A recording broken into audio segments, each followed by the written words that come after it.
When I came here, there was an old gentleman who was retiring, and Jimmy McDonald, the legend in sound effects.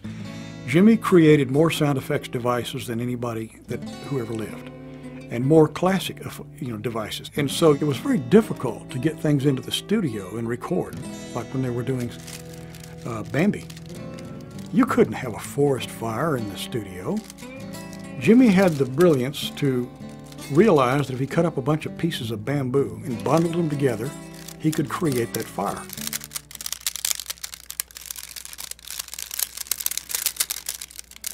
And so that was very convincing, and it really worked well. And I'd like to show you a lot of other effects that Jimmy had. I can show you some of them right down the hall here. Now this room smells old because it is old. Most everything in here is from 30s and 40s. It's been around. Now this is just an old truck brake drum. Jimmy would sand these things until he got exactly what he wanted. This is an A flat. But this is the Peter Pan clarion bells. It's pure. This is the marching ants from T for 200. On this side, you'll see it's got little brass tacks. And on the other side, it's got rubber boots.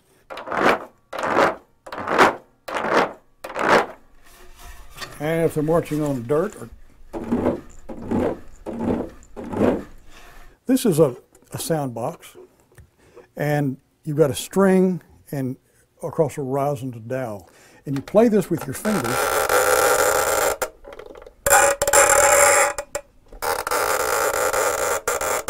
This was the classic croak can, called a croak can because he used them to make frogs.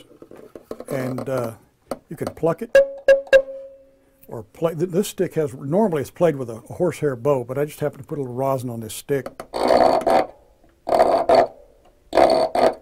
This is dental dam on top of a wooden dowel and surgical tubing.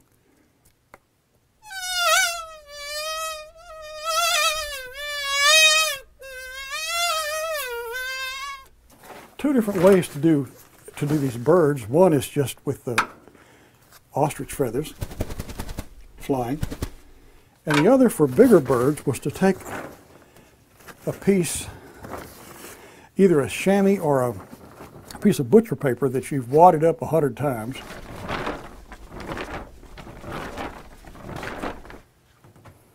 Where do you stop?